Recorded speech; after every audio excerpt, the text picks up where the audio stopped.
Vamos abrir as nossas Bíblias no livro de Apocalipse, capítulo de número 2, a partir do verso de número 12. Eu vou fazer a leitura usando a versão King James. Diz assim o texto: ao anjo da igreja em Pérgamo, escreve: assim declara aquele que tem a espada de dois gumes afiados.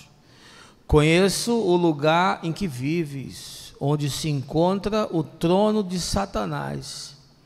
Apesar disso, permaneces fiel ao meu nome e não renunciaste à tua fé em mim, nem mesmo quando Antipas, minha leal testemunha, foi morto nesta cidade onde Satanás habita.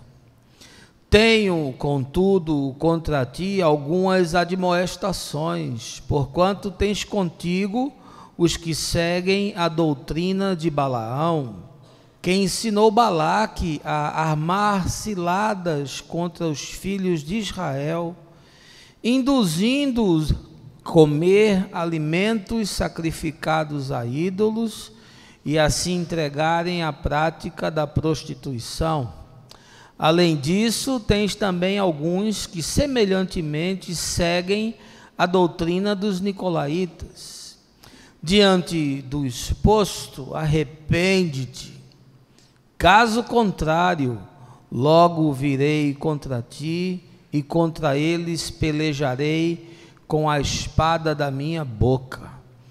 Quem tem ouvidos, compreenda o que o Espírito revela às igrejas. Ao vencedor proporcionarei do maná escondido, bem como lhe darei uma pedra branca, e sobre essa pedra branca estará grifado um nome, o qual ninguém conhece, a não ser aquele que o recebe. Essa é a palavra do Senhor, uma porção do livro do Apocalipse, que eu desejo, meu irmão, que essa manhã não seja uma revelação que não tenha aplicação, porque se assim for, não tem nenhum proveito, não produz nenhum significado, não gera desdobramento, não encarna, e aquilo que não encarna não serve para a vida.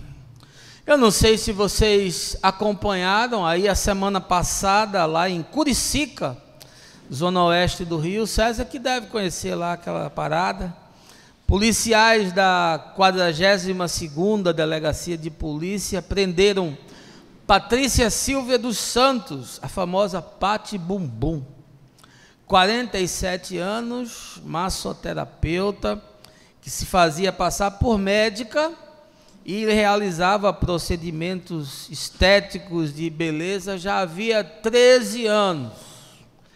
Pati Bumbum, que trabalhava num consultório ao lado de casa, teve suas instalações vistoriadas pela Delegacia do Consumidor e pela Anvisa, que constataram a presença de materiais suspeitos e de uso proibido. Pois bem, com o aprofundamento das investigações, a polícia aguarda laudos que foram feitos de exame de corpo de delitos em vítimas que tiveram complicações depois da realização desses procedimentos. E de posse dessas informações que caracterizariam o uso de silicone industrial nas aplicações, a acusada será enquadrada em outros artigos do Código Penal. Digo eu, não coloque plástico na bunda, coloque bons valores no coração. Mas o drama maior de Pati Bumbum é sua associação, ou não, está se investigando, ao caso da morte da modelo Maiara dos Santos, de 24 anos. Foi submetida a procedimentos sobre os cuidados da também massoterapeuta Valéria Reis, ex-sócia da Pati, e veio a morrer horas após a intervenção. Mentira, falsificação, estelionato, exercício ilegal da profissão, malandragem, ganância e assassinato. São todas questões que aparecem nessa novela da vida real, num Brasil cada dia mais estético e também cada vez menos ético. E aí, refletindo sobre isso, eu fiz uma correlação com o que está acontecendo na igreja dita cristã no Brasil nesse tempo. Lembrei das falcatruas, do tráfico do sagrado, do estelionato da mensagem, da profanação da fé, do espólio dos dízimos, das políticas eclesiásticas, do jogo de poder denominacional e do assassinato da verdade. Ora, desde sempre, as percepções do sagrado e do sobrenatural habitam o inconsciente coletivo da humanidade. É de Cícero, famoso orador romano, a célebre frase: não há povo tão bárbaro, tão primitivo, que não admita a existência de deuses. Desde o Egito Antigo, se você for fazer um estudo, passando pela saga dos hebreus da Palestina e estudando a história de babilônicos, de persas, de gregos, de romanos, não há como a gente negar a influência das divindades na modelagem de culturas e de nações. Mas onde há religião, há também intermediação. A premissa da religião é patrocinar a religação, por isso o nome religare, entre o homem pecador e a divindade. E aí se lançam nessa tarefa sacerdotes, profetas, magos, feiticeiros, sensitivos, médiuns, paranormais, místicos, todos cônscios do papel de que falam e agem em nome de uma determinada entidade espiritual. No Brasil, olhando apenas o recorte da religião cristã, sobretudo nos últimos 20 anos, o que nós estamos assistindo aterrorizados é o crescente aumento de ações de intermediários do sagrado, gente completamente desqualificada para lidar com as coisas santas de Deus. Pastores, padres, bispos, evangelistas, pseudoapóstolos e outras entidades quase metafísicas têm se extraviado de maneira irrecuperável. E os problemas são incontáveis, como são infindáveis o número de vítimas de esquemas cada vez mais degenerados. Eu queria tratar sobre esse tema difícil, espinhoso, inquietante, mas necessário essa manhã, mas não queria fazer isso sem antes lhe convidar a um momento de oração. Baixa aí a sua cabeça, feche os seus olhos. Pai, nós somos herdeiros e filhos desse tempo e vivemos nessa geração corrompida.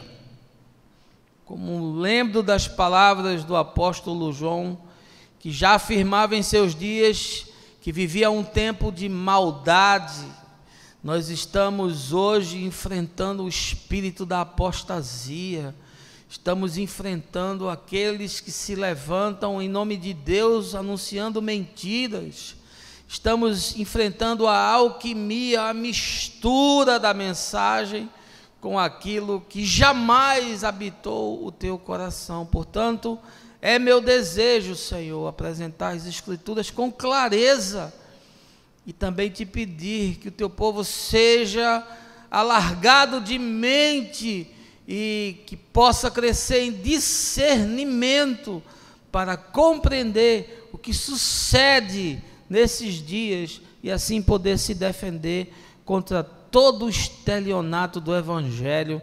É o que eu te peço, no nome de Jesus, amém. Livro do Apocalipse, escrito pelo apóstolo João, ali na pequena ilha grega de Patmos, no mar Egeu, por volta de 96 depois de Cristo, ou seja, final do primeiro século. Estamos aqui no capítulo 2. Jesus está revelando a João, num êxtase que o apóstolo se encontra, a mensagem que ele deve escrever para entregar a 7 igrejas que se localizavam na Ásia Menor, a saber, a igreja de Éfeso, de Esmirna, de Pérgamo, Tiatira, Sardes, Filadélfia e Laodiceia. Hoje essas cidades são apenas ruínas, ficam ali na Turquia.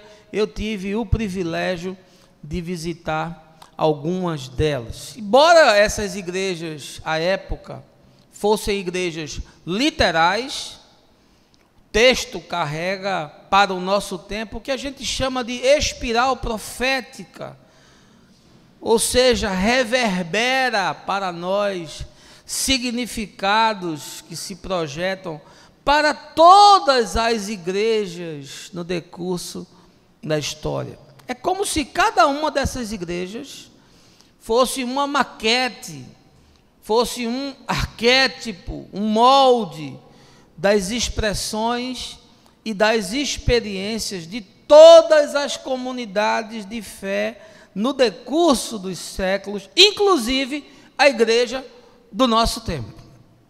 E aí, quando a gente faz a leitura, a gente chega na igreja de Pérgamo, que é a segunda igreja para a qual João está mandando a mensagem de Jesus. Que igreja é essa igreja de Pérgamo? A cidade de Pérgamo ganhou independência dos Seleucidas. Os Seleucidas eram uma partição do Império Grego. Quando o Império Grego caiu e Alexandre o Grande morreu, o império foi dividido e, portanto, passou a fazer parte do Império Romano, essa cidade de Pérgamo, tendo sido a sua capital na Ásia Menor por cerca de 200 anos.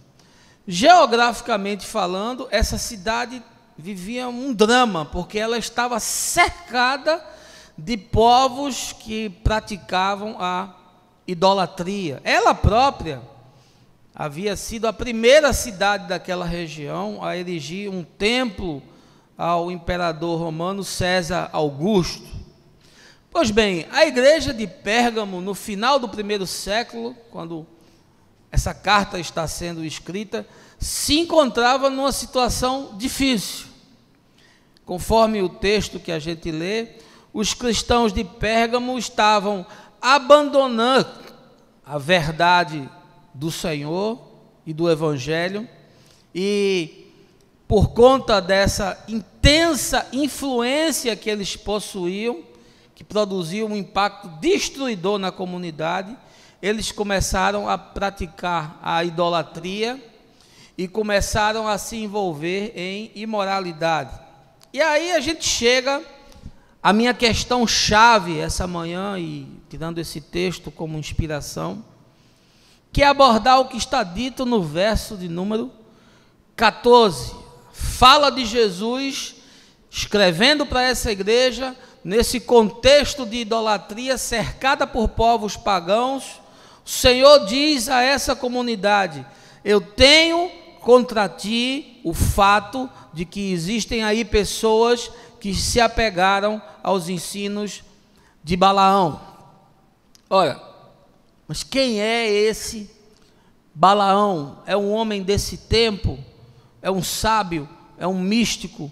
É um filósofo? Quem é Balaão? Balaão aparece no Antigo Testamento, no livro de Números, como sendo um profeta que tentou conquistar e iludir pessoas, tanto do povo de Israel, quanto do de Moabe, através da fraude e do engano religioso. Se você for ler capítulo 25 de Números e capítulo 31 de Números, esse Balaão deu um conselho ao rei dos Moabitas, chamado Balaque, que ele devia atrair Israel para uma cilada. Os povos estavam próximos de guerrear. O rei dos Moabitas chamou esse profeta e disse: olha, você não pode amaldiçoar essa moçada aí não.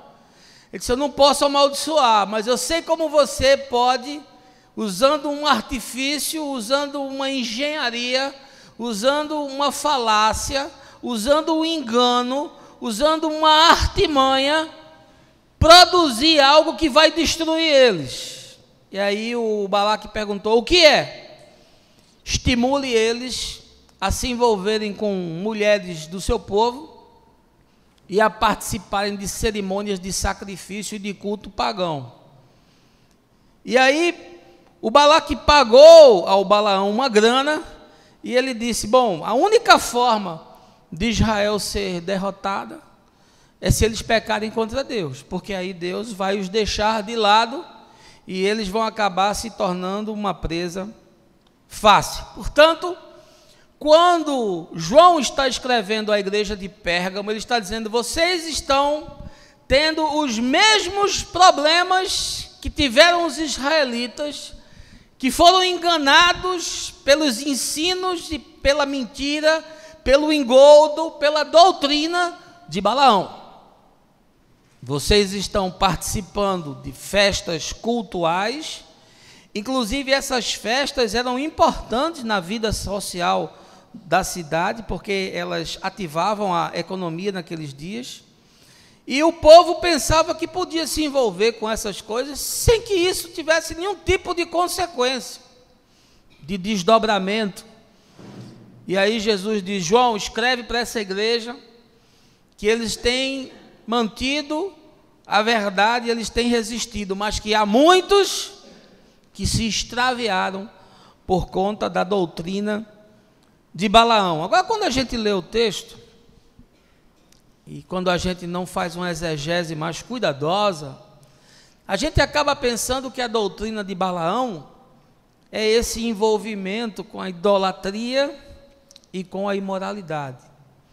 Ora, esse é o fato objetivo que aparece no texto de Números e que também aparece aqui no texto de Apocalipse. Mas esse não é o motor, esse não é o ponto de contato, essa não é a força motriz, esse não é o dínamo do que acontece na doutrina de Balaão.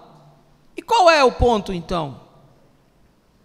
É você incitar as pessoas a fazerem algo que elas imaginam que estão fazendo para Deus, e que Deus está se agradando daquilo que está sendo feito, quando na verdade aquilo que está sendo realizado é abominação contra o Senhor. Esse é o ponto.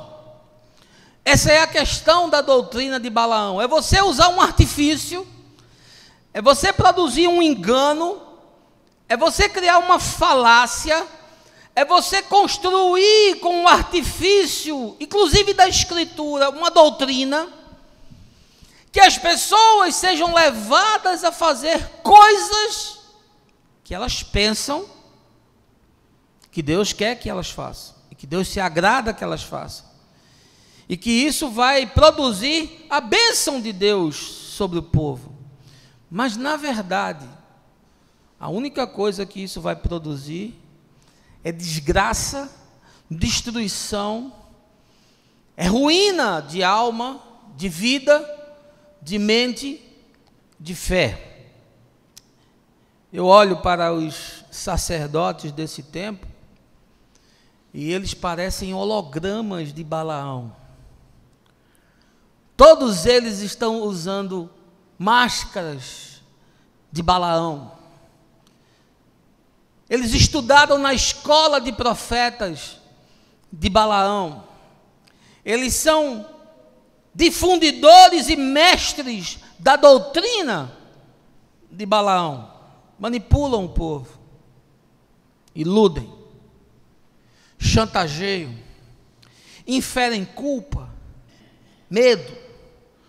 Tudo para que eles façam coisas que aparentemente Deus está pedindo, ou Deus necessita, ou Deus aparentemente se agrada, mas essas coisas não passam de apostasia, de escárnio contra o Evangelho, e quem conhece a Escritura jamais é levado por esse engodo.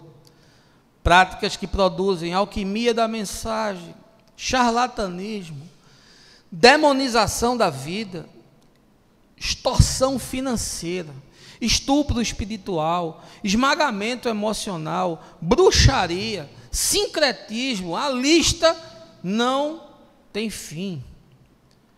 Nesses meus 35 anos de caminhada, o que eu mais tenho encontrado pela frente é gente que foi aviltada, que foi iludida, que foi machucada por esses lobos vorazes que as tornaram joguetes dos seus interesses. Elas acabaram sendo devoradas. É gente cheia de ambição, de maldade, de desejo de poder. E aí surge a questão: o que é que a gente faz diante disso? Como é que a gente se previne? Como é que a gente identifica se uma coisa é de Deus ou se não é? Quais são os métodos que essa moçada usa? Quais são os argumentos que eles utilizam? Quais são as práticas que são mais comuns? Portanto, é meu desejo hoje, e a mensagem é uma mensagem temática, não é expositiva, eu estou apenas usando aqui o recurso da doutrina de Balaão, mas o que eu vou falar é da minha experiência de todo esse tempo lidando com isso, e encontrando gente arrebentada na vida por conta disso. Como agem os picaretas da fé, os estelionatários de Cristo, os magos da igreja e os feiticeiros do sagrado? A primeira coisa que eles fazem, eles afirmam ter sonhos, visões, e dão o que eu chamo de profecias personalizadas para o indivíduo. O curioso é que essas pessoas sempre tocam em temas que são do nosso interesse. É vida amorosa, é vida profissional, é alguma coisa ligada com a sua saúde, é alguma coisa ligada com os seus filhos. E aí o sujeito chega e diz: olha, Deus está me mostrando um negócio na sua vida. Deus está me mostrando que tem uma bênção vindo aí para você. Aí o cara é solteiro, ele já fica pensando que é uma morena, uma loura do tchan que está chegando. Está chegando aí, irmão, a tua bênção está chegando, hein? O cara está desempregado, ele só estou vendo, Deus está me mostrando, está me mostrando. Deus está me mostrando um birô com um homem, com uma caneta, assinando teu contrato, hein? Você está sendo fiel, você está dando teu dízimo, o cara está morto na pedra, não tem dinheiro nem para pegar o ônibus, vem a pé. Mas Deus está me mostrando, o cara sempre toca em alguma coisa que mexe com uma necessidade premente que você tem. Olha, Deus está me mostrando, você está com um problema de saúde, o cara está deprimido, vai fazer uma cirurgia, está com um problema grave, ele está com o princípio de Alzheimer, ele está com um problema de diabetes, é isso, Deus está me mostrando, você está com um problema. O problema é público, todo mundo sabe. Mas o cara começa a dizer que está vendo o que está fazendo, e aí ele traz uma profecia. Assim diz o Senhor, meu servo. Aí começa a fazer uma profecia personalizada. Olha, meu irmão, as profecias do Novo Testamento, com raríssimas exceções. Eu me lembro aqui o caso de Paulo, com Ágabo, dizendo que ele iria ser preso em Jerusalém, mas com raríssimas exceções, a profecia vai se direcionar para a denúncia e para o estabelecimento da visão do reino de Deus. Jesus disse que os profetas terminam em João Batista. Aquele ministério do profeta do Velho Testamento, tendo visões e anunciando coisas pessoais, termina em João Batista. A partir de agora, toda profecia é alinhada com o que ensina Jesus. Tudo que se diz em termos de profecia é alinhado com o que Jesus ensinou. Aí o cara começa: meu servo, estou vendo uma viagem na tua vida, estou vendo que vem uma bênção, tu vais morar num outro país. É sempre coisa grande, o cara nunca profetiza miséria. Você já viu o cara profetizar? Olha, meu irmão, você não está pagando imposto, a tua empresa vai falir. Eu nunca vi o cara dizer um negócio desse. É só coisa grande, é só viagem, é só bênção, é um presente que está chegando, é uma caixa que ninguém sabe o que tem dentro. Uma vez uma mulher me procurou e disse: olha, Deus tem um negócio para falar para você. E ele me deu um recado. Você não quer saber não? Eu falei: quer não. Deus não precisa mandar moleque de recado para falar comigo não. Quando Ele quer falar comigo, Ele fala direto. Ou então Ele pode até usar alguém para confirmar algo que já está no meu coração, porque o Espírito está em mim. E João diz que aquele que tem o Espírito não necessita de ninguém que lhe ensine nada, porque o Espírito ensina. A ênfase do Novo Testamento é a relação pessoal com Deus. Você não tem que ficar buscando ninguém para te dizer nada. A gente vai estudar o que Jesus diz, não há nenhum tipo de intermediação. Ele diz: entra no teu quarto, fecha a tua porta e fala direto com o Pai. Ele não diz: procura um profeta, busca uma profecia, uma cartomancia de crente, um horóscopo evangélico. Ah, como o povo tem necessidade de saber do futuro. Meu irmão, meu futuro é Jesus, meu presente é Jesus, e meu passado está cravado na cruz. Eu não tenho mais nada com que me preocupar, a não ser esse dia chamado hoje. Se pedires alguma coisa no meu nome, conforme o meu desejo, eu vou te responder. Pedi e dar-se-vos-á, buscai e achareis. Acaso um filho vai pedir ao pai um pão, ele vai dar uma pedra? Paulo diz: apresentem as vossas súplicas com ações de graças diante de Deus. Sempre a ênfase é para a relação pessoal, você e Deus. Não precisa de ninguém tendo visão, não precisa de ninguém lhe dar profecia, não precisa de nenhum adivinhador, porque todas as coisas que são importantes e concernentes à salvação, Jesus já providenciou para você. Amém? Os profetas pregam mentiras, Jeremias 5,31. Os sacerdotes governam de acordo com seus próprios critérios e vontade.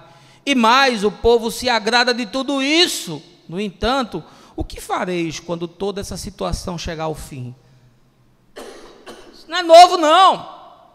Aqui o profeta Jeremias: olha, os profetas estão mentindo, os sacerdotes estão fazendo aquilo que eles querem, e vocês estão correndo atrás dessas coisas. O que Paulo diz: ninguém se faça árbitro contra vós outros, pretextando humildade e culto dos anjos, baseando-se em visões, enfatuado, sem motivo algum na sua mente carnal. Acaba com esse negócio de viver atrás de quem tem visão, de quem tem sonho, quem te dá profecia. Tem gente que tem um profeta de estimação, precisa de um profeta para ficar falando o que ele vai fazer, o que ele não vai fazer. Acaba com isso, meu irmão. Isso é um engodo, isso é um engano. Esses homens agem tocando na ferida, na dor, ou então tocando na ganância, no desejo de poder, no desejo de ter coisas. O cara vai sempre falar aquilo que você quer ouvir. Segunda coisa que esses picaretas fazem: se apresentam como capazes de domar espíritos malignos, e que possuem pessoas e que possuem objetos também. O sujeito chega e diz: olha, eu estou vendo que há uma maldição na tua família. Aí começa a fazer uma arqueologia familiar. Há uma maldição na tua família. É claro, todas as famílias da terra estão amaldiçoadas. Todos pecaram e carecem da glória de Deus. Todos, sem exceção. Está todo mundo debaixo de maldição e de sentença, e a sentença é a morte, a não ser aqueles que pela fé aceitaram a graça de Deus. Aí o cara começa a fazer uma exumação da tua família, vai achar alguma desgraça, né? Porque alguém na tua família pisou onde não devia, alguém fez o que não devia, alguém sacaneou com alguém, alguém fez uma trama contra o outro, alguém defraudou alguém, alguém passou a perna no outro, alguém roubou alguém, tinha um alcoólatra, tinha um sacana, tinha um safado, tinha um adúltero. Se tu for levantar tua história, tu vai se surpreender. Aí o cara vai fazer esse mapeamento, aí daqui a pouco ele vai achar alguém: ah, é aqui, olha aqui. aqui está a caveira de burro enterrada. E daqui para frente todo mundo se lascou. E aí ele começa a trazer fatos pitorescos. Ele começa a relacionar o que está acontecendo com você com o que o teu tataravô fez. Você não sabe nem o nome do cara. Você não sabe nem que o cara era teu tataravô, mas o sujeito descobriu. Ele foi te perguntando, foi levantando e foi exumando esse negócio. E agora, para quebrar essa maldição, você tem que fazer um ritual. Você vai ter agora que buscar cultos de libertação. Você vai ter que fugir desse seu karma, porque agora você ficou marcado com isso. E enquanto essa maldição não for quebrada, esse mal vai estar se espalhando e vai estar travando a tua vida. Agora, adivinha quem é que quebra a maldição do negócio? Adivinha? Quem é que traz um remédio para produzir a cura? E essa gente não vê mal só nas pessoas, não. Eles vê mal também em ambientes. O cara entra no ambiente e diz: estou sentindo uma presença estranha aqui. Estou sentindo, esse jarro aqui não é de Deus, não, irmão. Eu conheço o caso do cara entrar e abrir guarda-roupa. O demônio estava dentro do guarda-roupa. Deve ser na minissaia, não sei, calcinha fio dental, calcinha vermelha, um negócio estranho desse. Assim. Calcinha imantada pela pomba gira. O cara inventa, ele cria um negócio. E nós somos tão supersticiosos que nós acreditamos nessa porcaria. E aí ele começa, outra vez foi um quadro, o cara viu um quadro e disse: esse quadro, isso não é coisa de Deus não, isso aqui tem um capeta aqui no quadro, numa obra de arte. Imagina a presença de demônio. Sabe onde é que o demônio está, meu irmão? O demônio está no nosso coração, está na nossa vaidade, está na nossa malícia, está na nossa inveja, está na nossa maledicência, está no nosso desprezo pela dor do outro, está na nossa insensibilidade. Imagina se o diabo vai ficar numa obra de arte lá pregado, sem fazer nada. Imagina. Aí o cara vai criando esse clima de desgraça, dizendo que na sua casa tem um quadro, tem um objeto, tem uma roupa, tem um parente seu que criou essa cenografia da maldição. E aí eles começam a produzir um clima de histeria. Eles começam a emular o que eu chamo de pseudas possessões. Você começar a falar de fantasmagoria com a pessoa, se ela for uma pessoa impressionada, daqui a pouco ela vai estar começando a sentir coisa. Começar a falar de... Pega um bocado de menino, bota na roda e fala da loura do banheiro, que daqui a pouco os meninos estão vendo a loura. Não muda para adulto não, é a mesma coisa. Porque quem é criança, não é criança só na idade não, é criança no discernimento. É criança na capacidade de percepção. E aí o sujeito acaba sendo emulado, ele vai sendo emulado para ver coisa, para sentir coisa, daqui a pouco ele está sentindo negócio. Se é uma pessoa ansiosa, começa a ter falta de ar. Aí ele já vai dizendo: olha, está vendo isso aí? Isso é esse quadro aí, irmão. Eu despertei o demônio, agora ele está aqui atuando. Olha, você está vendo isso? Isso é porque eu trouxe a revelação para você.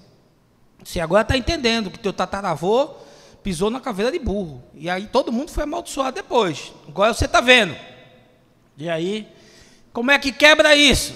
Aí o sujeito vai começar a fazer sessão de quebra de maldição. E aí vem as coisas mais bizarras que você possa imaginar. Tocar fogo em roupa, quebrar objeto, tocar fogo em quadro, que o capeta se escondeu ali. E normalmente essas sessões demoram, não é uma sessão só não.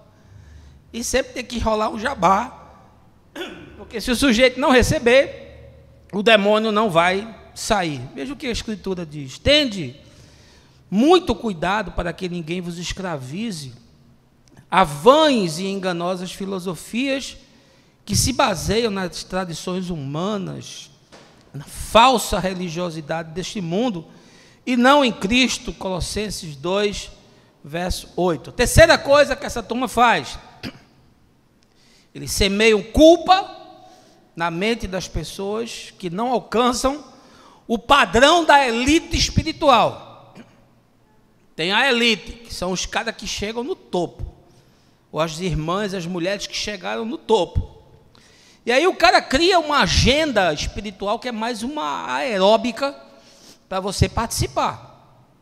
E se você não se envolve com aquela agenda, se você não participa de tudo, e se você não está ali trabalhando e produzindo esse esforço meritório, você já não está muito bem, já não está muito bem cotado.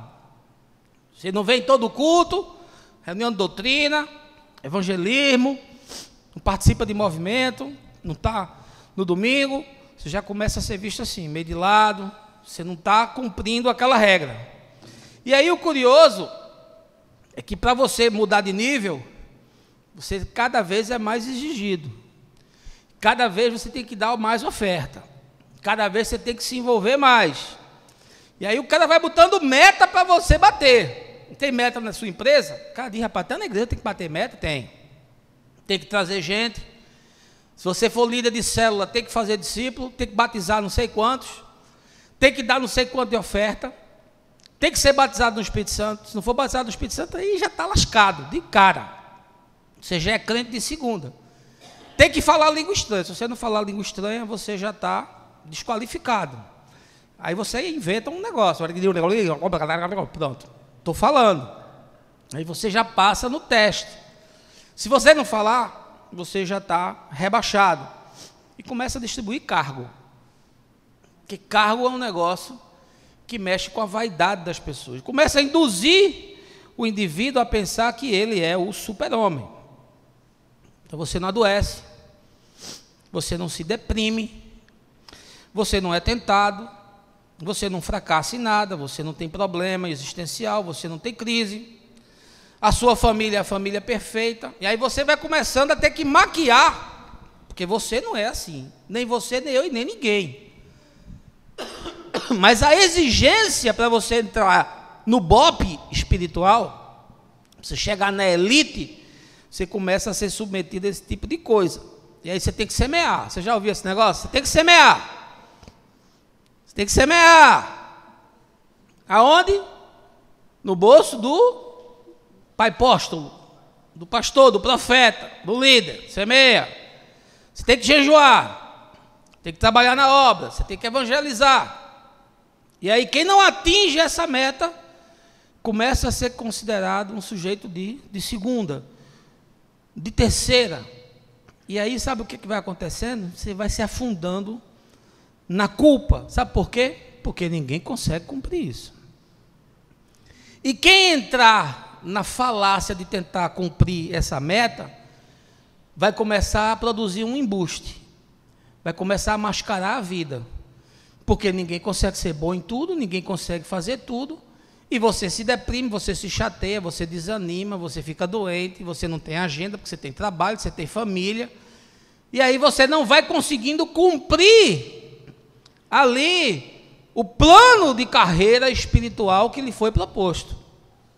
E se você não cumpre esse plano, você começa a ser rebaixado e começa a ser escanteado.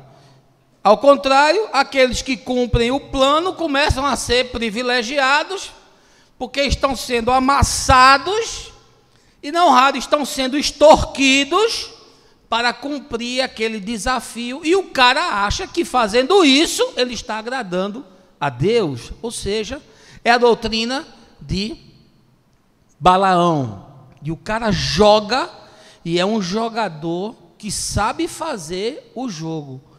E a gente, na mão dessa gente, se torna ovelhinha perdida. Veja o que a Escritura diz: porém vós sois geração eleita, sacerdócio real, nação santa, povo de propriedade exclusiva de Deus, cujo propósito é proclamar as grandezas daquele que vos convocou das trevas para a sua maravilhosa luz. Vós sim, que antes não eras sequer povo, mas agora sois povo de Deus. Não tinhas recebido a misericórdia, contudo agora recebeste. Veja como é que a Escritura afirma quem você é. Você é sacerdócio real, você é nação santa, você foi comprado pelo sangue de Jesus, mas a gente não acha isso suficiente. A gente precisa se submeter a um plano de desafios de carreira, de status, de cargo, de poder, para que a gente cumpra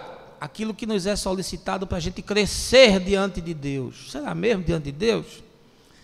Ninguém consegue fazer isso. Aí sabe o que produz? Culpa. Aí sabe o que o cara pensa?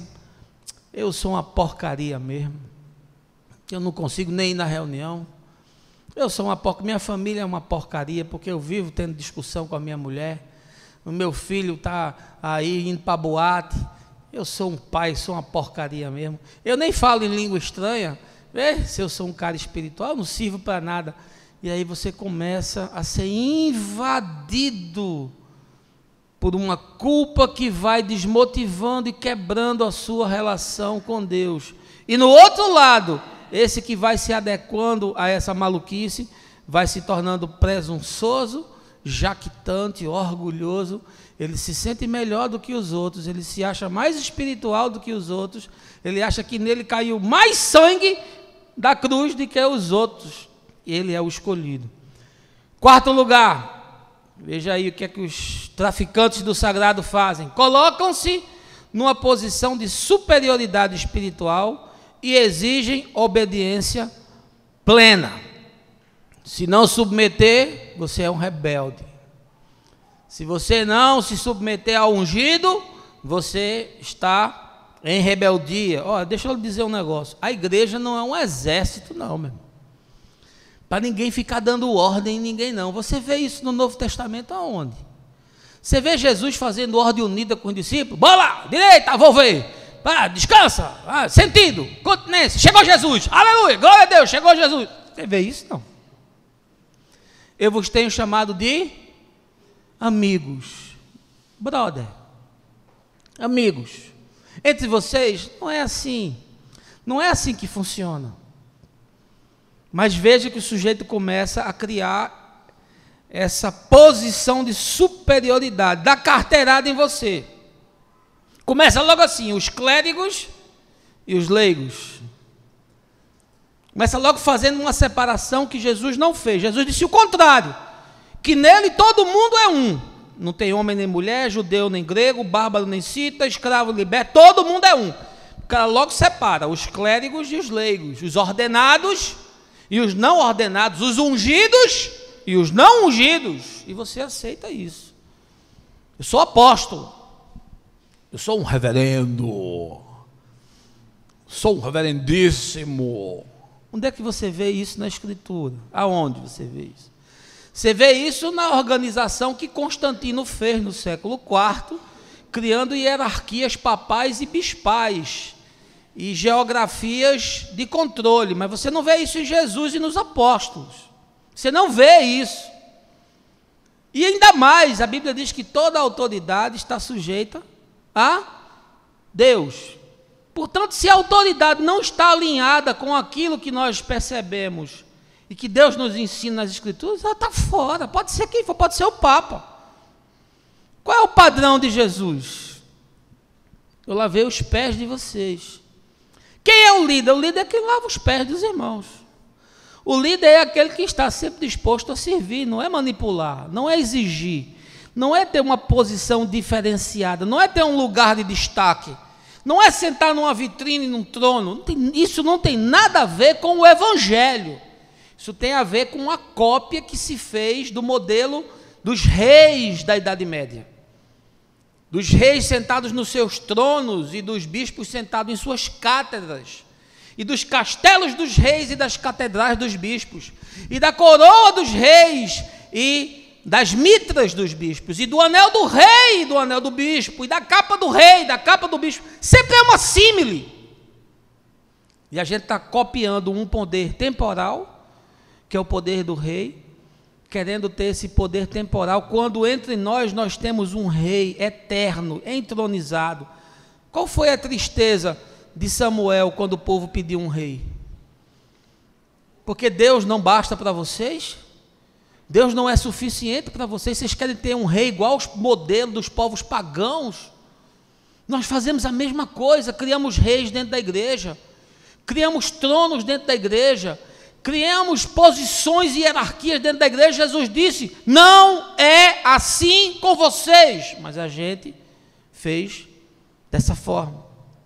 Aí o cara diz assim, se você vier contra mim, você vai contra Deus, Não toque no ungido, né? O cara pega o texto, distorce, faz uma falácia, faz um texto fora de contexto. Não toque no ungido. Olha, deixa eu te dizer, primeira coisa, só tem um ungido na Bíblia, um único, que é Jesus. Um único. Jesus é o ungido de Deus. Não tem mais ninguém que é ungido, porque só tem um sumo sacerdote entre mim e o Senhor, que é Jesus, conforme a ordem de Melquisedeque. Isso é o que diz a Escritura. Aí o cara diz, não se levante contra o ungido, que você vai pegar lepra, vai pegar um câncer se tocar. Aí a gente fica com medo desses coronéis de igreja, medo desses delegados de comunidade de fé, que querem explorar, querem esmagar, querem controlar. Aí o cara diz com quem você namora, com quem você casa, onde é que você vai, onde é que você deixa de ir. Tinha uma que ligava para perguntar a líder do círculo de oração com que roupa devia dormir. Ô irmão, estou ligando, a calcinha amarela ou é verde? Ah, é a camisola, é curta ou é comprida? Meu Deus, onde é que nós chegamos? Isso é uma bestialidade. Sujeito perguntando ao outro se pode. Onde é que você vê isso na Escritura? A liderança é um apoio, é um suporte, é um complemento. Não esmaga a sua personalidade, não tira a sua individualidade, não invade a sua privacidade. Por favor, você vê isso em Jesus. Jovem rico, venda tudo que você tem e me siga. Eu não quero, então um abraço, meu irmão. Toca a vida, toca o bonde, segue o jogo. Porque ele não estuprou ninguém. E a gente fica se submetendo a essas coisas. Veja o que a Escritura diz: caros irmãos, sede meus imitadores e prestai atenção nos que caminham de acordo com o padrão de comportamento que temos vivido. Porquanto, como já vos adverti repetidas vezes, e agora repito com lágrimas nos olhos, que há muitos que vivem como inimigos da cruz de Cristo. Olha o termo, inimigos da cruz de Cristo. O fim dessas pessoas é a perdição. O Deus deles é o estômago, e o orgulho que eles ostentam fundamenta-se no que é vergonhoso. Eles se preocupam apenas com o que é terreno. Paulo escrevendo aos Filipenses 3, 17, 18. Olha, preste atenção no modelo que a gente anda. Vamos prestar atenção no modelo dos apóstolos. Vamos prestar atenção no modelo de Jesus. Em Jesus tinha isso? Não, mas a gente se submete a esse tipo de coisa. Você deixa o sujeito invadir a sua privacidade, dizer o que você deve fazer, o que você não deve, como é que deve ser seu casamento, como é que não deve, como é que deve ser a educação do seu filho, como é que deve. Isso é um problema seu, meu irmão. Os padrões estão aqui nas Escrituras, os valores estão aqui, no púlpito a gente ensina, mas ninguém tem que ser pressionado a fazer e a viver aquilo que não está no seu coração. Porque Deus fala com você, fala comigo também. Ou só fala o Senhor com você e não fala com mais ninguém? E a gente fica se submetendo a essas coisas. Quinto lugar, sabe o que é que esses mentirosos, lobos vorazes falam? Eles apresentam dramaticamente necessidades pessoais para serem resolvidas. O sujeito chega para você e diz: rapaz, estou com um problema tão sério, meu irmão, grave.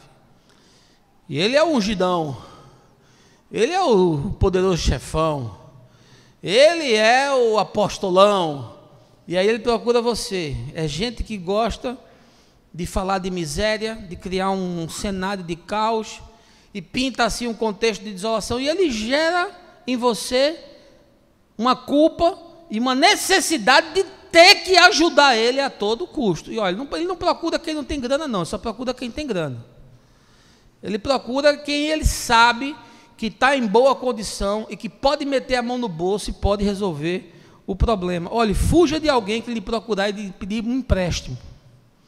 Meu irmão, estou precisando de um empréstimo. O cara é seu pastor, meu irmão. O cara é lá o bispo, o cara é lá o evangelista, o presbítero. Ele procura você: meu irmão, estou precisando que você faça um empréstimo para mim. Você não podia comprar um negócio para mim no cartão, não? Eu estou precisando comprar aqui um negócio. Você bota no seu cartão, você vai pagando em parcela. Ou então você vai ser fiador de um negócio que ele está fazendo e bota você como fiador. Olha, meu irmão, se você entrar nisso, você está desgraçado. Se você se permitir intimidar com esse tipo de proposta, você vai estar desgraçado. Você não está ajudando nem ele e você vai estar se comprometendo, porque ele vive de criar essa atmosfera de pedido de favor. Ou então ele chega com uma dívida para você pagar. O meu cartão estourou, meu irmão. Aqui, eu estou precisando aqui, a comunidade está vivendo um momento difícil, tal. Queria que você me desse uma força. Aí você vai pegar o cartão, você vai olhar o extrato, aí não tem nada que seja essencial, só tem supérfluo. É Espelunca, é CIA, é Marisa, é viagem, passagem, é jantar nos restaurantes finos. Não tem uma feira no supermercado. Não tem um gênero de primeira grandeza, é só futilidade. E o cara mete a conta para você pagar. Por favor, meu irmão, não se permita explorar, não se coloque na mão dessa gente. Gente que pede doação de carro, de casa, nego que pede para que você compre um utensílio para ele, um negócio caro. Não entre nisso, porque é manipulação. Ninguém que chegue pedindo nada para você deve ter credibilidade, nada. Nenhum líder que se aproxime de você pedindo alguma coisa, principalmente os que não têm intimidade profunda e amizade com você. Eu só tenho uma pessoa muito amiga minha, muito amiga de muitos anos, que me conhece, sabe minha vida, sabe o que eu estou vivendo. Quem sabe até eu me anime para pedir uma ajuda, alguma coisa. Quem sabe, mas não deve ser feito. Nunca, jamais. Eu passei uma crise financeira 2016, 2017, que nenhum de vocês aqui tem ideia do que eu passei. Eu procurei alguém aqui para pedir dinheiro? Eu trouxe alguma fatura de cartão de crédito para vocês pagarem? Pedi para vocês me darem cheque pré-datado para eu trocar, para fazer rolo? Não. Ninguém, né? Ninguém aqui. Aliás, eu nunca procurei membro de igreja para pedir nada. E quanto mais rico é o cara, mais constrangido eu fico de procurar. Sabe por quê? Porque ele já se sente explorado. Ele acha que eu estou me relacionando com ele porque eu quero tirar vantagem. Tudo o que eu recebi de oferta na minha vida, eu recebi espontaneamente. A pessoa me procurou e disse: eu quero ajudar, eu quero dar para a comunidade, eu quero fazer, eu quero ajudar, eu quero consertar, eu quero comprar. Espontaneamente. Eu sei que o sujeito tem condição, eu sei que ele poderia fazer, e eu sei que Deus pode mover o coração dele para fazer. Então eu não tenho que me preocupar com isso, porque a igreja não é minha, a igreja é dele. Fuja de gente que se aproxima de você, contando miséria, falando em dificuldade, dizendo que o filho não vai para a escola, dizendo que não comprou a comida para passar a semana. Fuja desse tipo de coisa. 99% das vezes é malandragem, é escora, é o cara que não quer trabalhar, é o cara que não quer fazer força. Você diz: pastor, está em dificuldade? Estou, vou arrumar um emprego para o senhor. Não, mas meu emprego é o reino. Sim, mas não deixa de ser o reino no emprego, não. Você está fregando e falando de Jesus com a sua vida do mesmo jeito. Uma vez eu conversando com um cara, ele disse: não, porque meu ministério é de tempo integral. Eu disse: o meu também. Mas o senhor é empresário, mas quando eu sou empresário, não deixo de ser discípulo de Jesus, não. Continuo falando e vivendo o evangelho do mesmo jeito. É tão integral quanto o seu. Por favor, não se permitam manipular, não se permitam ser invadidos e iludidos com esse tipo de coisa, porque a gente se constrange, né? O cara já traz no cinismo e você se constrange. Poxa, é o meu pastor, eu vou fazer até uma média, eu vou dar um negócio para ele, quem sabe ele me dá uma promoção, quem sabe ele me dá um cargo maior na igreja. E normalmente isso acontece. Quando o cara mete dinheiro na mão do pastor, daqui a pouco ele vira presidente da União de Jovens, secretário do movimento não sei das quantas, diretor da escola dominical, ele já vira alguma coisa. Porque isso é tão político, é tão tráfico de influência como é na política. Veja o que a Escritura diz: de ninguém cobicei prata, nem ouro, nem roupas. Vós mesmos sois testemunhas que estas mãos trabalharam para suprir minhas necessidades e a de meus companheiros. Por meio de todas as minhas realizações, tenho-vos mostrado que, mediante trabalho árduo, devemos cooperar com os necessitados, lembrando as palavras do próprio Senhor Jesus: é mais bem-aventurado dar do que receber. Atos 20, 33 a 35, Paulo falando com a igreja de Éfeso, dizendo: olha, não pedi nada a vocês, pelo contrário, eu fui trabalhar com as minhas mãos para suprir a minha necessidade e a da moçada que eu trouxe comigo. Eu não fui pesado a nenhum de vocês.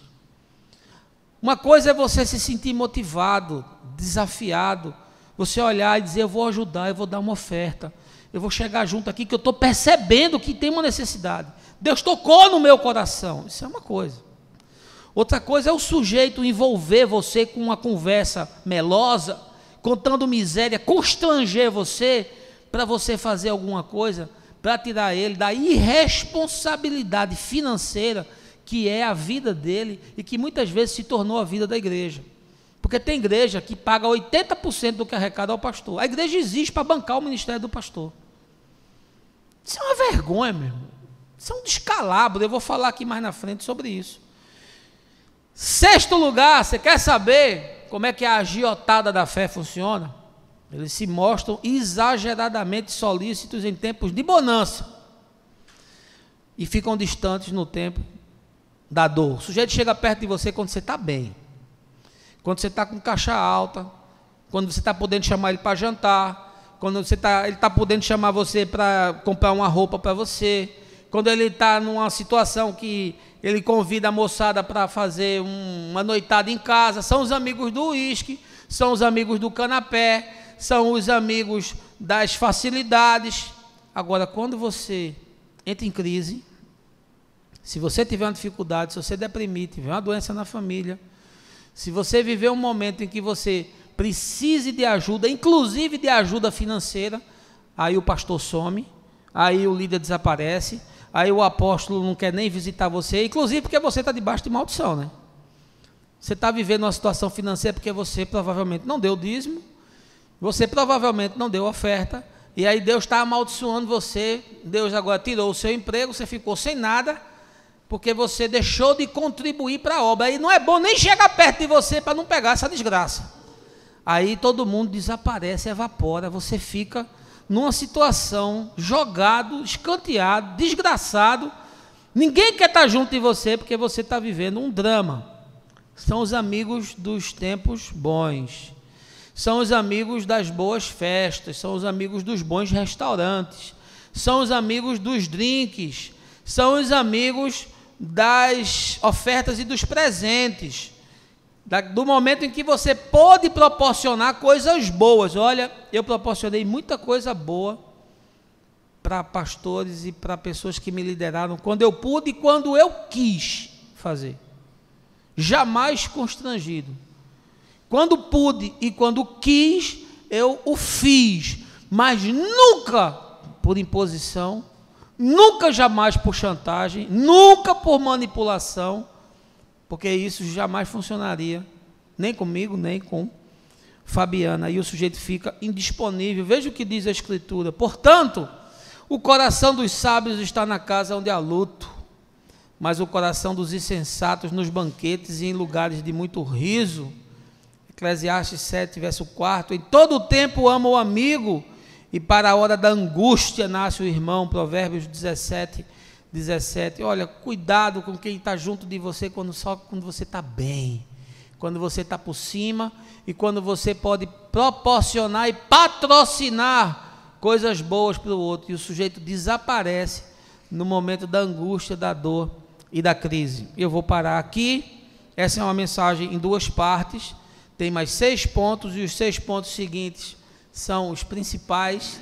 Eu quero manter o desafio de você voltar na semana que vem, e a gente vai ver os outros 6 pontos que vão revelar como é que essa moçada age, como é que eles funcionam, quais são os argumentos que usam, quais são as táticas e as técnicas para induzir o povo de Deus ao erro. Portanto, a gente vai continuar na próxima semana.